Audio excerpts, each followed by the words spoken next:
Hello YouTube and welcome Skylords. This is LagOps here, and today I do not have a PvP replay for you, but instead I want to talk about a system called the void power system, which is often very misunderstood by new players, or the players are not even aware that this system exists, because most RTS games just use the same power system, so they don't expect anything different. But I think it's important to talk about the system because it really affects the way the game is being played in a major way, and I think it's also one of the systems which really make this game stand out and very fun to play. So, what is this system? What does void power do, and how does it work? Well, it's rather simple if you look at it. It is a system that gives you back power if one of your units died, one of your buildings got destroyed, or one of your spells was used. You get 90% of the power back you have spent over a rather large amount of time. So, yeah. What we have here is a graph that shows you your amount of power over time. If you were starting with 0 power initially and 300 void power. So all of your power is in your void power pool.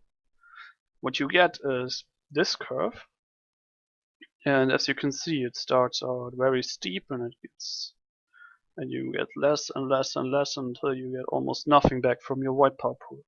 This is because the amount of power you get back from your void depends on how much power is in the void pool. So if there are 300 power in the void pool, you get a lot more power back than if they're just like 50 power in the void pool, and you get a very low amount back. And what you get back is exactly 1 power for every 50 power that is in the void pool at this point in time. So if you have 300 void power, you get 6 power. Yeah, right, 6 power back per second. And it gets lower and lower because there's the void pool gets more and more empty. So what this basically shows is everything below this graph is usable power. Everything above this graph is void power, and this line right here represents the total power you have at any given moment in time. This is currently a constant because I'm running this with 0 power wells. And what I want to show you is, first of all, a typical mistake new PvP players do. And you can see this right here at the black graph. So what happened here? Well, this is the situation, currently disregarding any power wells. You have when 2 players were fighting with a total amount of 300 power, and the black player won the fight convincingly. This player right here, he spent all of his power. He's currently at point 0 in time, so right after the fight ends he has no power at all. The black player has 100 power. So what usually RTS players think is like, alright, I'm currently in an advantage and I don't have to do anything to keep my advantage, but this is wrong because this player right here has significantly more power in the void than the black player. That means that he is gaining power more quickly, and that means this advantage disappears over time. And at this point, at 50 seconds after the fight, it's like not even 50 power difference anymore, so it's more than cut in half. And after that it just gets cut down to even less than 15, something like 7, and then it's like basically gone. So in short, if you have an open fight, you beat the enemy, this means that you only have a short temporary advantage. You need to do something with this advantage to convert it to a long-term advantage. So what would the situation look like if you went aggressive and destroyed an enemy power well right away? And what happens is that you are at a point at which you destroy the power well, the enemy gets no power back in the void from this well. So at the point you destroy it, you're still perfectly even, right? Over time, you will gain 1 more power per second from the 1 more power well you have over him. So let me just put that here. So we still have we are at a point where you both spend all of the power on killing the power well. So you spent all of your power, the enemy spent all of your power. Up on this point, you were basically even in power. And now let's say it was like totally at the start of the game. This is going to look really devastating. Player 2 has 1 power well. Yeah, 1 power well. And player 2 has 2 power wells. Now what you can see here is that the green curve is the curve with the total power of the black player, which is player 1, and the red one corresponds to the other player. So what we see here is that you now create a long-term advantage because you gain more total power than your enemy, right? In the previous example, the total power was still the same and only the void power was different, or more like the distribution between void power and usable power. And now you can see that after 100 seconds, the difference between those 2 lines is already 100. So what does that mean in practice? What if we had a fight at this point in the game? And we're just looking at the void power again, so I'm completely disregarding the power wells right now, as if they were not there. Oh wait, let me check where the numbers. I'm sorry. 500 and 400 power. So the black player has a power well advantage, and he has 500 power in the void. The other player has 400 power in the void, right? Because if they use all of their energy, it all goes to the void. Now I disregarded the 10%, which you lose when your units die and you use spells, but still, the difference would only be 10. So how does this look like? Now, not only does the black player, the player with the extra power well, gain more power back from the void, because he has more void energy, also it goes up to this line instead of this line. This is because he has more total power. So the void energy just gets drained up onto this point. So what we really see here is a permanent advantage of 100 power. Even if both players were fighting and both players use all of their energy, the player who has the extra power gets more power back just from the void pool. Now on top of that, he also has 1 power well more, right? So he also gets 1 extra power each second. So this is massive. Even if you were able to beat the enemy using 100 less power, you're still very, very far behind, and this difference is still there. It's not going to get away. This is a permanent advantage right there. If those lines were the same, like in the previous example, then it is only a temporary advantage. But if those lines differ, then it's permanent. Even if all your units die, all the enemy units die, you still get the power back. Alright? I hope this was clear. Now what happens if a player loses a power well and instantly rebuilds it? Because this is something we often see new players do. That's right. Well, this is exactly what you get, exactly this graph. Because if you rebuild a power well, you have to spend 100 power. This is gone from the game. You're not going to get it back in void energy or anything. And this means there's always a 100 power difference between you and your enemy if you are at the same amount of wells, but you had to rebuild one. So this is a 100 power difference which is not going to get away at all. Like it's there, it's going to stay there. It's not going to get away. You need to do something. It's not like if the game goes longer, this one power well you lost in the beginning is like entirely forgotten. No, it stays a permanent disadvantage.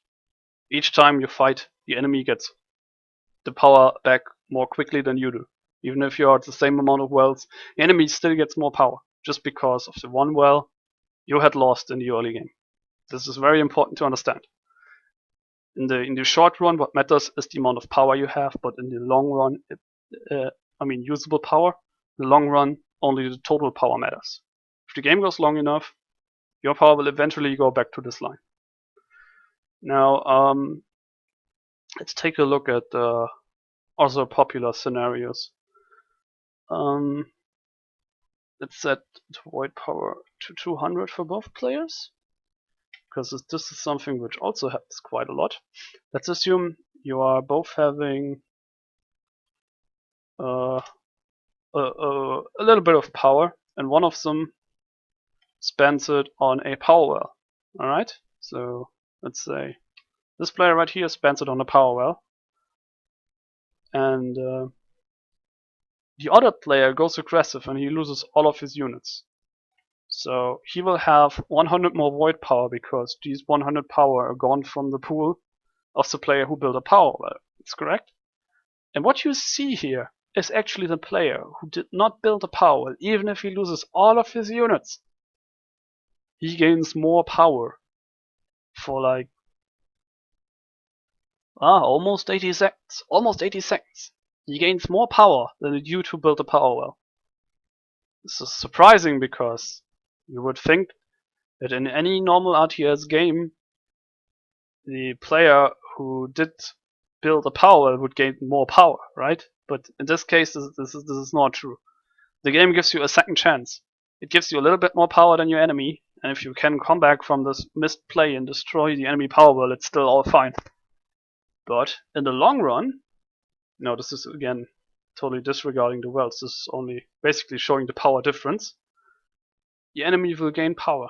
Every 100 seconds, the enemy will gain 100 more power from this power well, and it's as I explained before, it's not going to get away. It's always getting recycled through the void power system. So the enemy, while at 100 seconds, his power well paid off. Because, at this point, you both have the same amount of total power. But after that, each 100 seconds gains 100 total power advantage. So this is massive, having a power well up over your opponent about during an extended amount of time. But also, taking a power well means that you cripple your void flow. You have less total power. This means if you fight, then you will get less power back from the void than your opponent.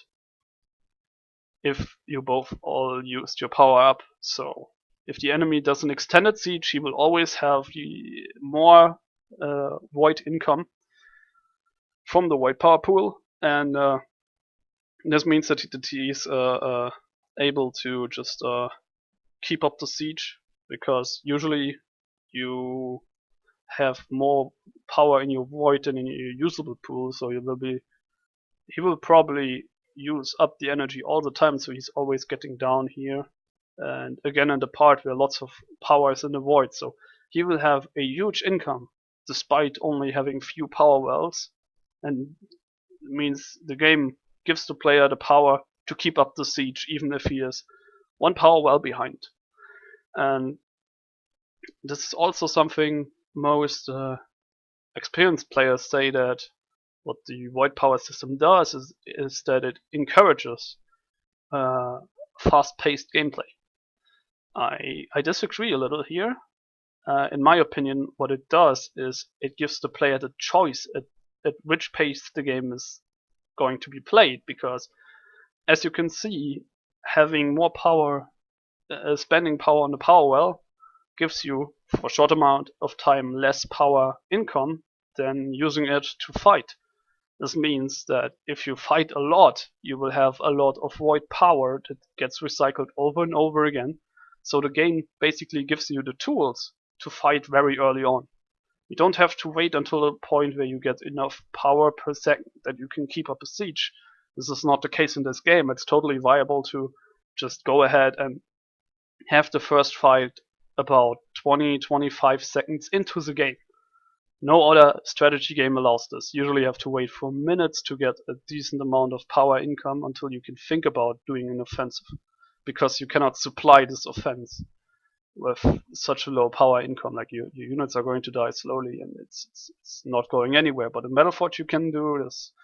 And but what you also can do is just not fight and take power wells. As you can see, it pays off in the long run. So if both players just are fine with taking power wells, the power is still not going to spiral out of control. Yes, you will get more and more usable power, but you always have to spend power on power wells. So this curve is something like a jagged line which gets steeper and steeper, but it still stays within some sort of zone where the game is not out of control. Like other games, they tend to spiral entirely out of control. You at some point you have like so much power that whoever does an offensive is going to win straight up, because there's no way to defend against so much power. They can just steamroll over your base. Even if you have a similar sized army, you're going to lose. And this point still comes with this power system, but it is delayed a lot compared to other games. Other games, if there's like nothing happening for 5 minutes, then there will be one massive fight deciding the game at some point. But in this game, you can have like 5 minutes nothing happening, and then it's not like you have outrageous amount of energy, because you always have to spend energy on building new power wells, which is gone from your total power, and they will always only pay off later on. So what I'm getting at is that this system gives you as the player a lot of tactical choice. You can choose at which pace you want to play the game. You can find your own style and your own deck build, which fits a certain type of pace you want to play this game at. But it also means that you always have to adapt the way you play it to what your opponent does. You can't just simply, like in other games, like you just take power more or less independent of what the enemy does. But in this game, taking a power well is a choice. Even taking only one power well in the whole game is a choice. I've been playing pro games, like at high, well, shouldn't call them pro because there's nothing like a pro scene. High elo games, like around top 20, where almost no power wells have been taken. If you watch my replays, the first replay cast I did, I only took one single power well in this entire game until the very end. And that was fine. It was a legit strategy, and I won by doing this.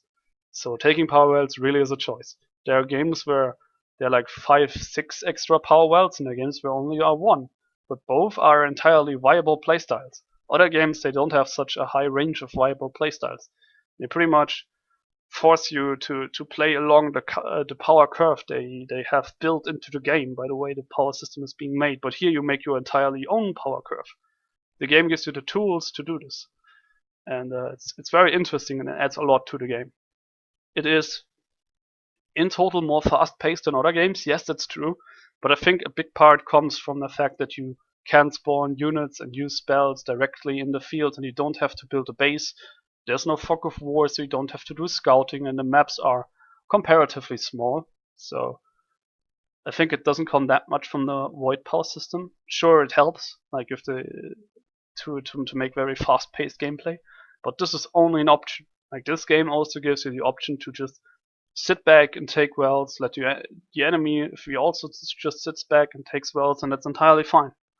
It works. It's not a mistake. In other games, doing such things are mistakes. It's what makes you lose the game in the end, because the enemy will at some point come and steamroll over you. This point still comes in this game, as I stated before, but it takes a while to get there. And yeah. So I hope you enjoyed this video. I hope you understood a little bit about this power system. I do have to give my thanks out to Eirias. I'm not sure how you pronounce this name. I'm sorry if I butchered it. who also did a brief video about power systems in this game. He was the one deriving those formulas, which I used in this video. So thanks a lot for helping me showing how the power behaves and not just talking about it. I hope you understood this a little bit at least, and always think about the permanent advantages versus only temporary advantages next time you get the chance to play this game. Goodbye.